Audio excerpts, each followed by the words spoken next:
two bloody connections to the Battle of Gettysburg that kind of converge together right here underneath this bridge. Then there's the nickname I was telling you about, what locals call this place, Suicide Bridge. Now, depending on who you talk to, guides, locals, and if you go out on the internet or social media, heaven forbid, you will hear lots of crazy stories about this location. You will hear anywhere from 6 to a dozen people that have committed suicide here. You will hear who they were, how they did it, why they did it, all these sorts of things, sometimes in really amazing detail. However, to the best of our ability to do the research, looking in the public and the historic record, we have never found a documented account of anybody committing suicide here. As best we can tell, it's an urban legend. Okay? To the best of our ability. All right. Now, there are, however, a handful of documented deaths that we know took place at this location, the bridge and the surrounding area. And we believe that these documented deaths, they do contribute to the activity that we experience here at this location. Now, the first death that takes place here on the bridge happened shortly after the bridge was built in 1886, and the first death was actually a horse. There was a carriage accident here on the bridge. A horse was badly injured in that accident, and they actually euthanized the horse right here on the bridge.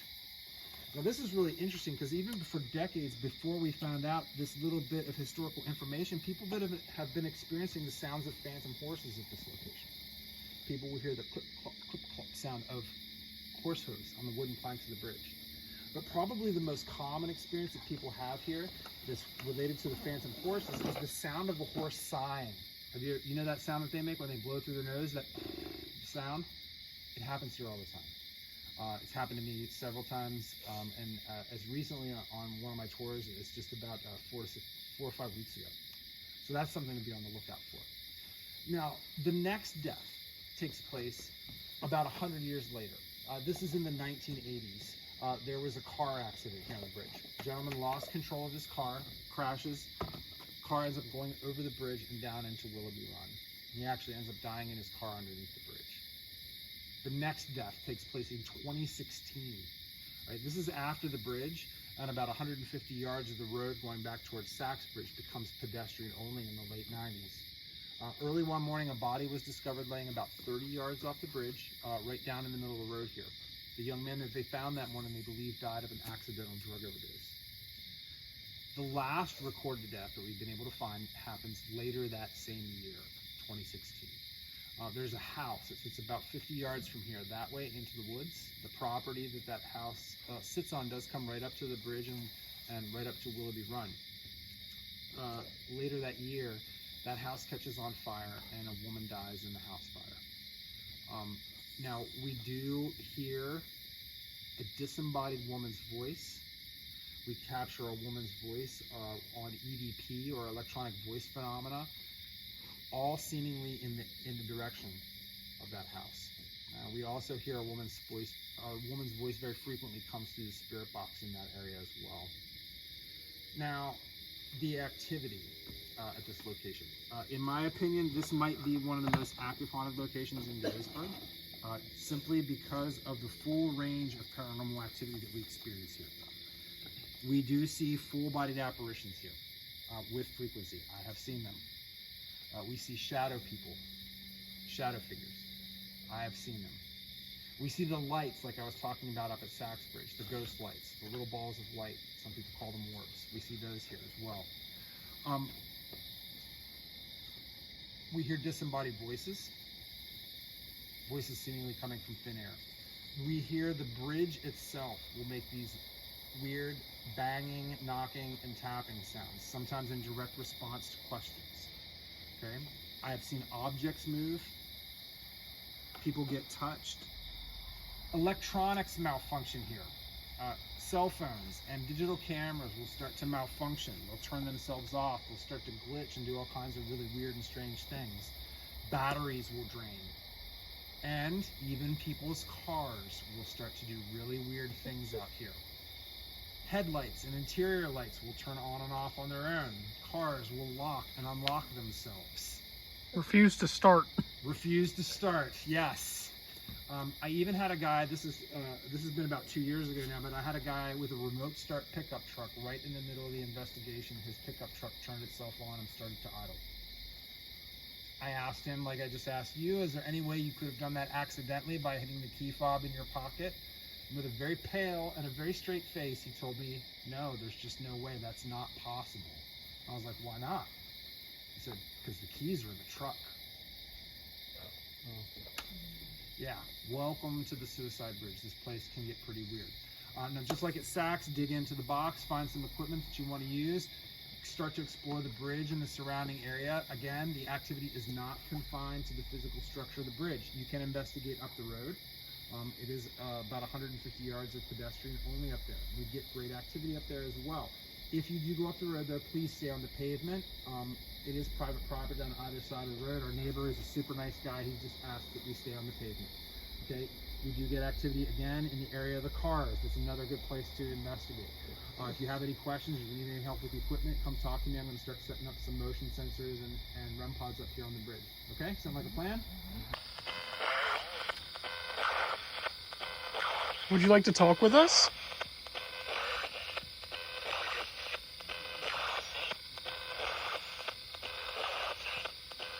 My friends are also going to ask you questions. Are you saying a name?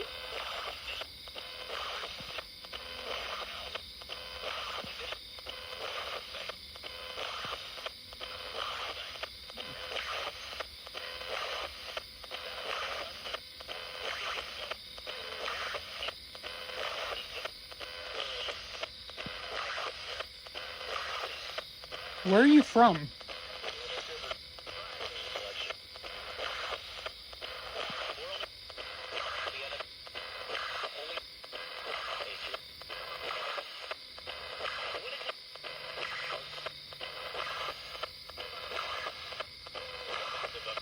Good luck. Good luck with what? Soldier?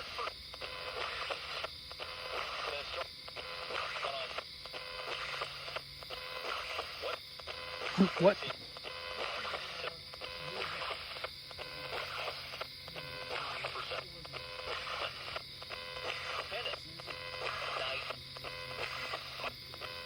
Can you talk a sentence for us?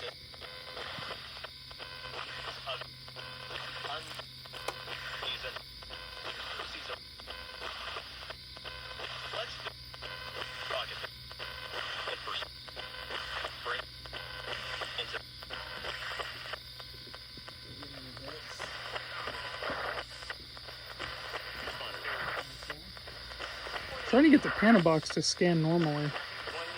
It was working and then... It was working, yeah. Did you hear that? Yeah. Yeah, it was working. Were you playing with it? Yeah. Like I said, it's been about 4 years since I've held this device here.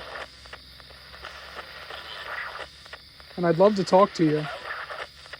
My friends would as well. If you can answer some of their questions, or even Clinton's questions as well, we'd love to hear you.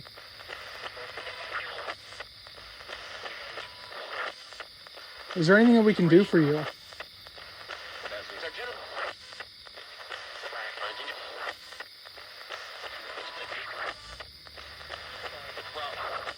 Can you play with some of the devices that my friends have? Can you touch that green light in his hand?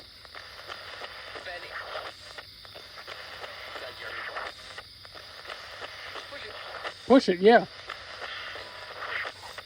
Or if you talk into the device in his hands to the right there, we can hear you as well.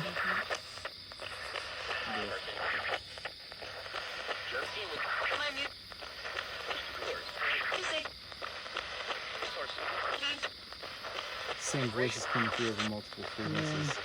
A female voice. Mm-hmm. What's your name?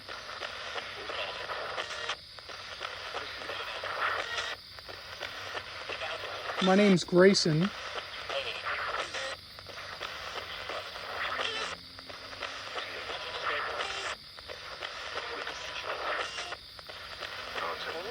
Tony? George? That's what I heard too. George. Gray. It just said Gray. I think I got a George on the box of last place. George and David? You have something you wanted to say to Grayson? You said his name.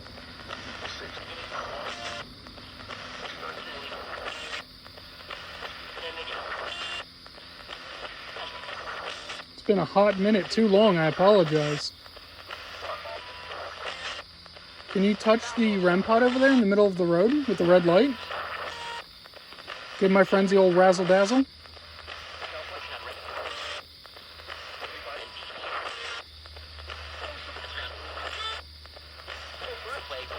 It's only scanning the right? Yep. That's how it works best.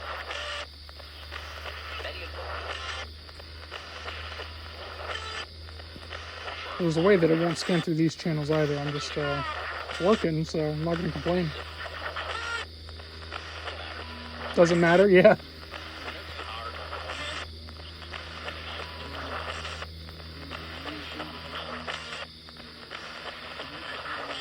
Can you yell for us?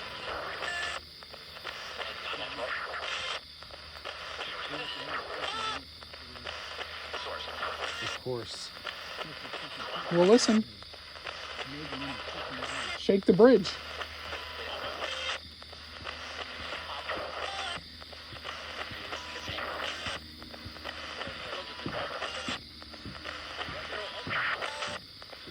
I went to school with that guy. I went to school with that guy. Oh, yeah. That's not a lot. This thing's really angry. He's been showing quite a lot lately.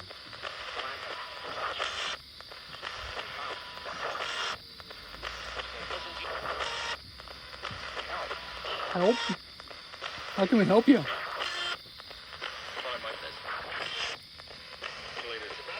Later. I don't think we're gonna get a private chat or private talk tonight. I don't have the time to do that. I apologize. But if you have a message, you can share it with myself and my friends here. Can you answer some of their questions?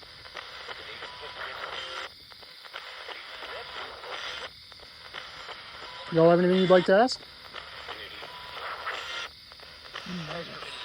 You wanna hold it?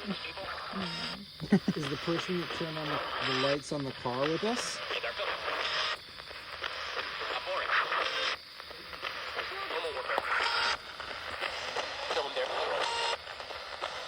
I got this. I'm gonna say hi to him. Quick. Yeah.